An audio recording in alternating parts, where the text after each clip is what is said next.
All right, 1, 2, 3, 4, 5.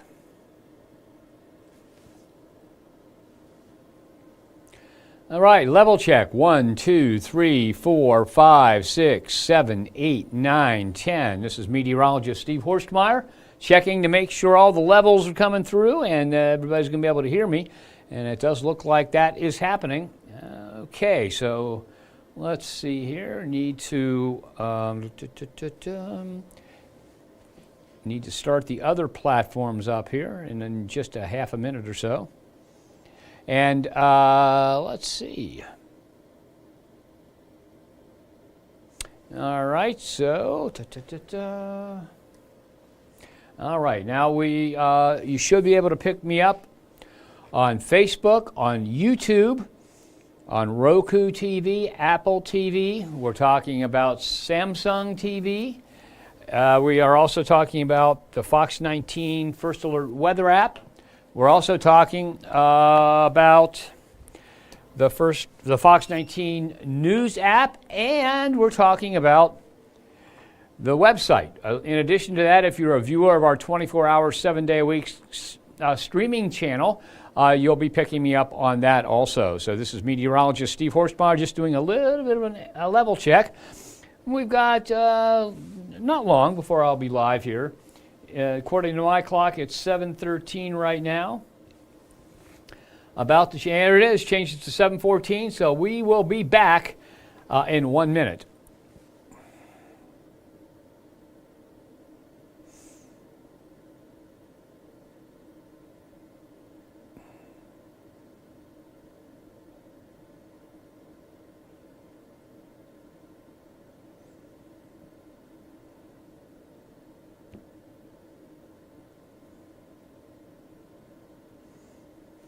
All right, in under a minute, everybody, I'll be with you. This is meteorologist Steve Horstmeyer.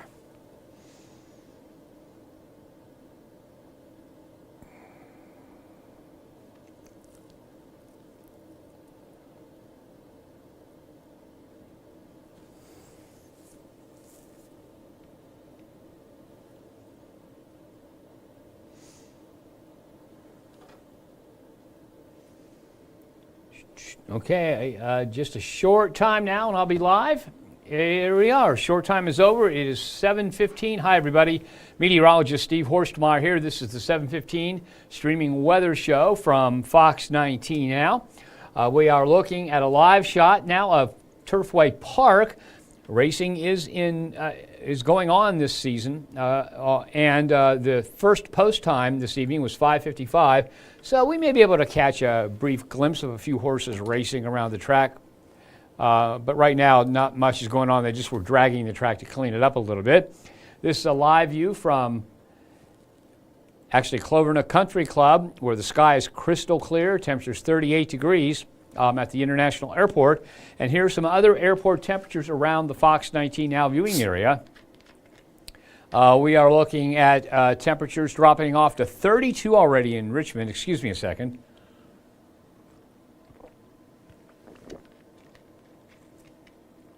Lunken's still in the 40s.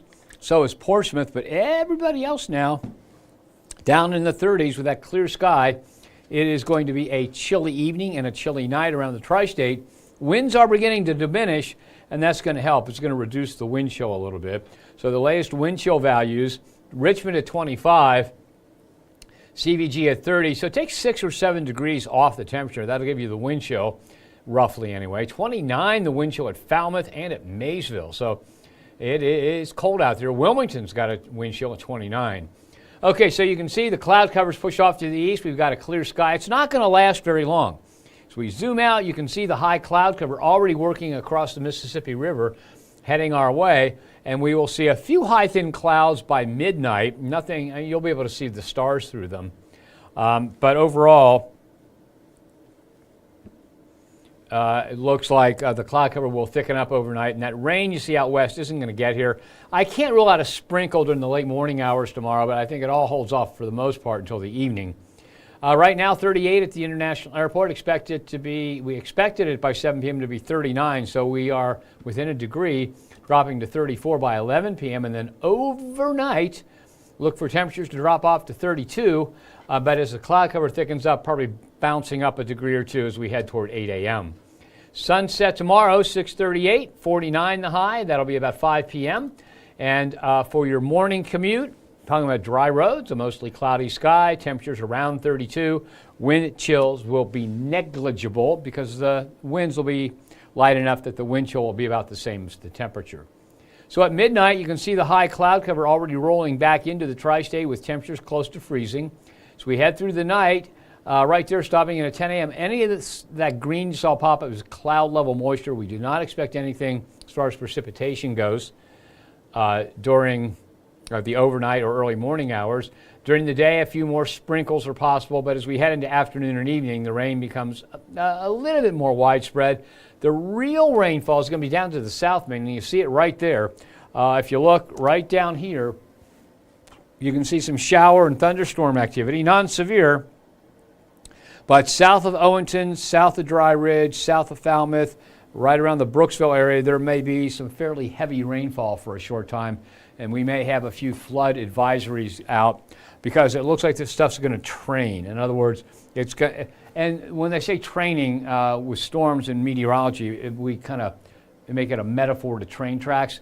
A train, each car follows the car ahead of it along the tracks. Well, same thing here.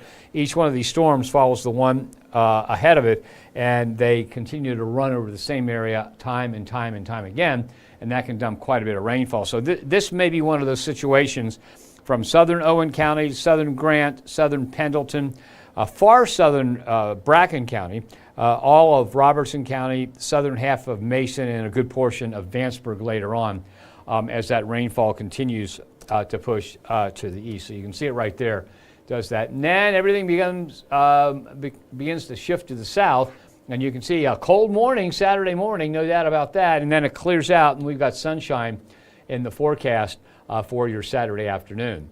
Now from Friday evening into Saturday morning, rainfall will not be very much at all. We're only talking about a couple hundredths of an inch. Now notice down in Owenton it's 0.17, Maysville 0.06, but when you get into the southern part of the viewing area, as I mentioned, those counties all the way over to Lewis, you may see a quarter to a half to an inch in a few spots if those thunderstorms develop the way the model says they're going to. All right, here's some good news. We go to the Climate Prediction Center's 6 to 10 day outlook. Goes from the 12th to the 16th of March, and you've got warmer than normal weather all over the eastern United States.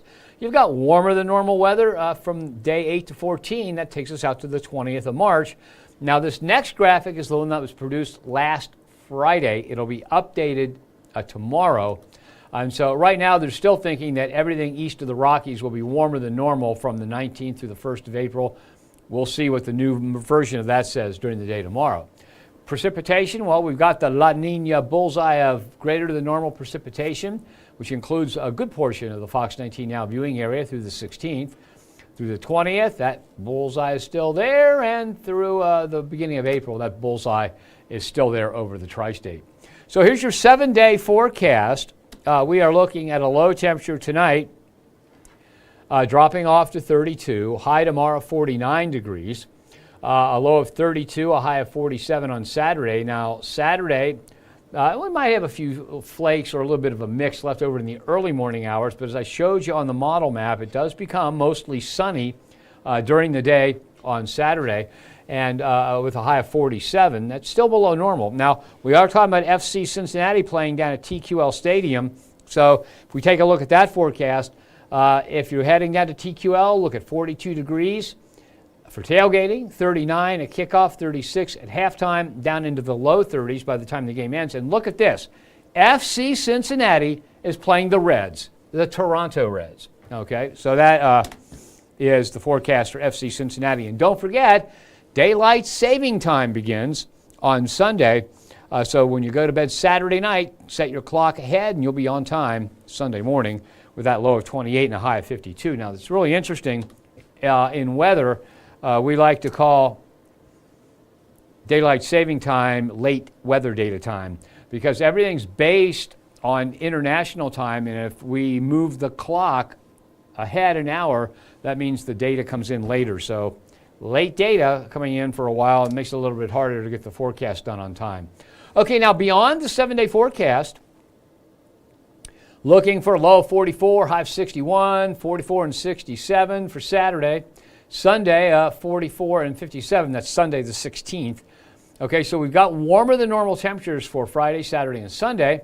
On Monday, we've got a high temperature of 51. That is St. Patrick's Day, so and a chance of a shower. So kind of a chilly, showery, gray day on Saturday, kind of like you think of as Ireland, all that rain and that. And then Tuesday, Wednesday, and Thursday takes us back up to 59, then into the upper 60s.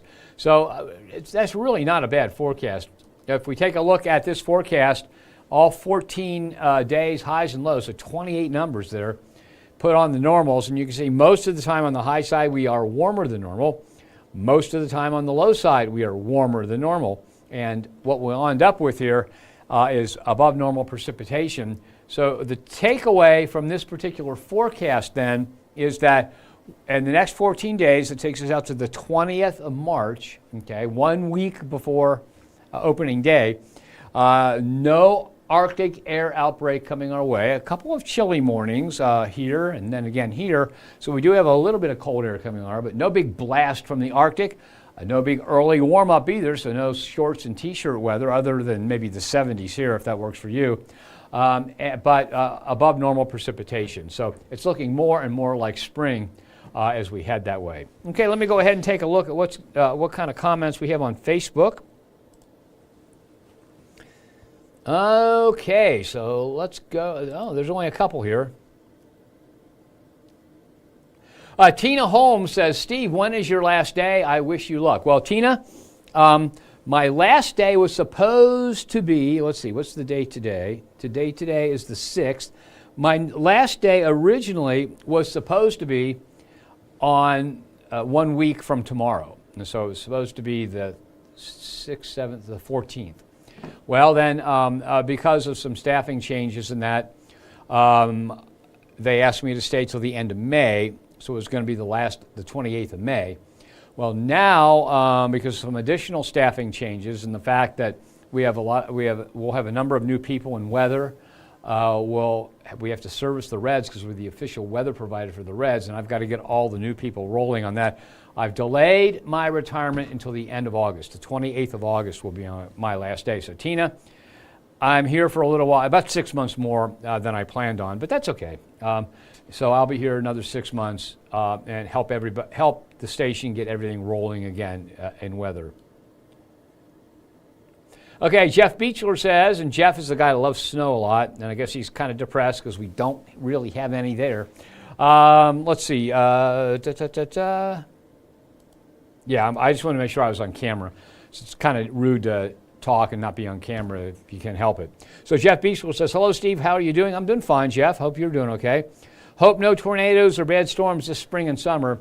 Yeah, too early to tell that. It does look like it's going to be an active spring, so we may not have luck in that category. All right, though. Let's see. Okay, and I missed one here.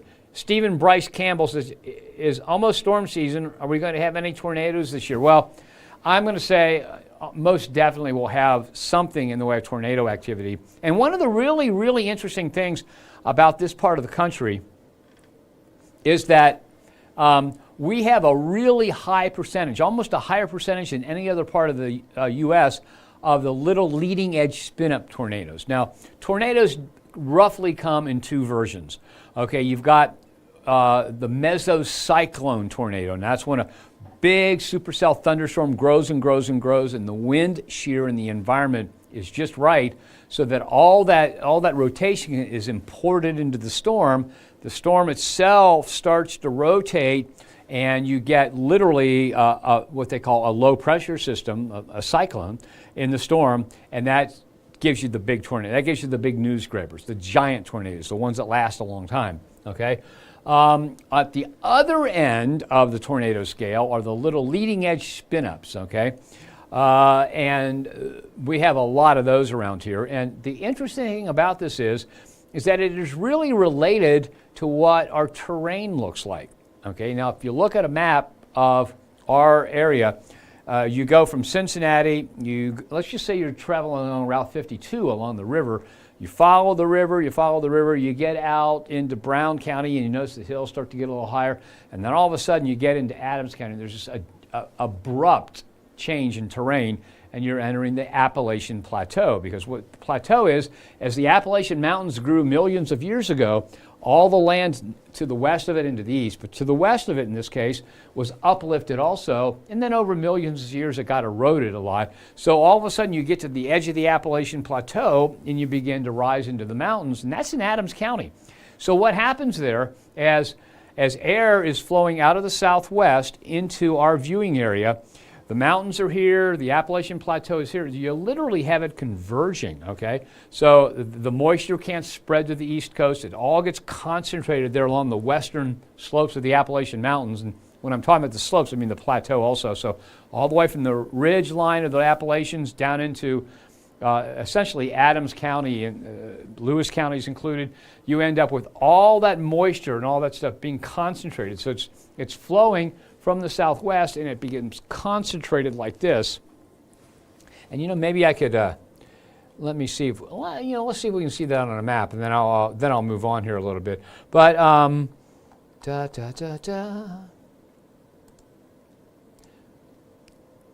okay.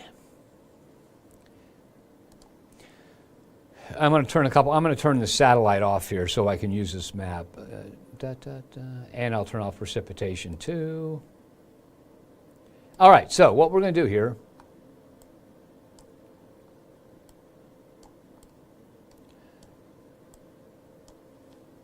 let me zoom out a little bit more. So I'm going to show you how bad of an artist I am drawing this stuff. And let me make it full screen so you can see it a little bit better. All right, so what we have here, if we, okay, got to find the drawing tool. Give me a second. All right, there's the drawing tool. Okay, so if we look at the topography and the terrain here, when you get over here, these are the Appalachian Mountains here. Okay, so here are the Appalachian Mountains. Okay, this is terrible. I mean, and actually the ridge is a little bit east of that, actually. So right in here are the Appalachian Mountains. And so what happens as air flows into the Fox 19 Now viewing area, what happens? So air's flowing in like this. Well, let's try that again. I told you I was a bad drawer. Let's try it again. One more. Let me get this line. So as air flows out of the southwest and on into the Fox 19 Now viewing area, what you end up with is it literally converges because of the mountains, okay? Okay, so that warm, moist air, here are the mountains, here's the Appalachian Plateau, and that warm, moist air just gets concentrated here over our viewing area and to the east of us, and that ends up concentrating the energy and leading to more leading edge spin-up tornadoes. When we're talking about that, let's say we have a cold front coming through. What happens is because all this energy is being concentrated, you get a little spin developing along the cold front that gets lifted, and you end up with a small little funnel spinning up at the leading edge. They can last several miles. They can do a lot of damage. They can kill you. They're just not the ones that last for a long, long time and grab all the headlines. And we have a lot of those around here. So to answer the question, yeah, we're more than likely, it would be irresponsible of me to say, oh no, we're not going to have any tornadoes at all. Well, we might not, but that'd be a great thing. But that's not likely to happen. I think we're going to end up with our share of tornadoes again this year like we do every year. Okay, so let me go back to FB here. All right, got a few more comments now. Jenna Daniels says, good luck. Yeah, thank you, Jenna. I'm gonna walk the dogs more, ride my bicycle, take some photographs, do the honey-do list. You know how that goes. All right. Yeah, and Jeff Beachville says, yeah, he's sad about the snow. And then let's see, I just saw somebody. Let's see. Judith Crawford-Jones said they had a little snow in Hillsboro this morning. Yeah, we had some snow around the area. Jeff Beecher likes it when it piles up, and you can shovel it, and you can go sled riding and make snowballs. And I saw a number of cars this morning early when I was taking my wife to her therapy session that had snow on them, and Hillsboro had a little bit. I didn't see how much, but I assume it was a couple tenths of an inch. So that was from Judith Crawford-Jones, said Hillsboro had snow this morning. Okay, let's see, where else are we going? Jennifer Hafer says she's ready for warm weather. Me too. Caleb Marquis says hi from Adrian, Michigan. Ooh, up there in Apple territory, I guess is the best way to put it. And then Caleb Marquis also says he is ready for warm weather. So thanks to everybody that's watching and for commenting. Let me go back over to the forecast here if you joined late so you know what's going to happen. Luckily, nothing really big and nothing really stormy right on through the weekend. So load that. And we'll go back to full screen here as soon as that loads. There it is. And we're going to start again. So right now it's 38 degrees at the International Airport. We're going to drop to 34 by 11 p.m. Overnight, we're talking about low temperatures right around freezing. Some spots, some rural areas will be in the upper 20s, but notice the cloud cover thickens up a little bit, and that kind of stops us from getting too cold. And then tomorrow, the sun sets at 6:38, high of 49. That'll be right around 5 p.m. And then it looks like dry roads, mostly cloudy skies for the morning commute. Temperatures around 32 and a negligible wind chill because the winds will be very light. By midnight, we should see temperatures around freezing with cloud cover moving in. It thickens up overnight. All the green you see there is cloud level moisture until we get into the late afternoon and evening. Right there, some scattered light showers. Now we have a little cluster of thunderstorms forecast to come through our southern counties. So from southern Owen into southern Grant, into southern Pendleton, southern parts of Bracken County, almost all of Robertson, southern Mason, and a good portion of Lewis County. Could see some pretty hefty thunderstorms. I don't think they'll be severe, but I do think there could be a few heavy downpours there. And with those storms trying to train, in other words, move over the same area, there might be some flooding issues on small streams in that tomorrow, late evening into the overnight and Saturday morning. And then as we head into Saturday morning, we start to clear, but we may see a little mix of rain and snow in a few spots about 7 a.m. Then it clears out and gets sunny during the day on Saturday. Okay, so the European model says not much rain, only a few hundredths of an inch, but down to the south, we don't have many numbers plotted there for Lewis, Robertson counties, so it may be a quarter to a half an inch, depending upon where those thunderstorms go. Climate Prediction Center says through the 16th, warmer than normal, through the 20th, warmer than normal, and to the beginning of April, warmer than normal. Wetter, and wetter, so it looks like warmer than normal and wetter than normal weather as we head through the rest of this month. Here's that 7-day forecast. 32 tonight, 49 tomorrow with some evening showers. 32 and 47 for Saturday. Saturday, when you go to bed, make sure you set that clock ahead. Now, we've got 8 dogs, and they have no idea about daylight saving time, so they'll be waking us up at the same time. And FC Cincinnati plays on Saturday. It looks like a chilly evening, but dry and nice for soccer. Just bundle up, jump up and down, cheer on the team. You'll be fine.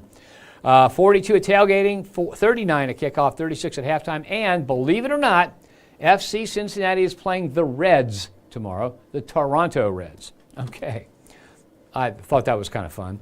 And then Sunday, a high of 52 with sunshine. 63 with sunshine Monday. Mix of cloud cover and sunshine on Tuesday, and 70. 70 again on Wednesday as clouds increase. And then rain and thunder possible on Thursday of next week. When you go to beyond the 7-day forecast, high temperatures stay, except for Monday the 17th.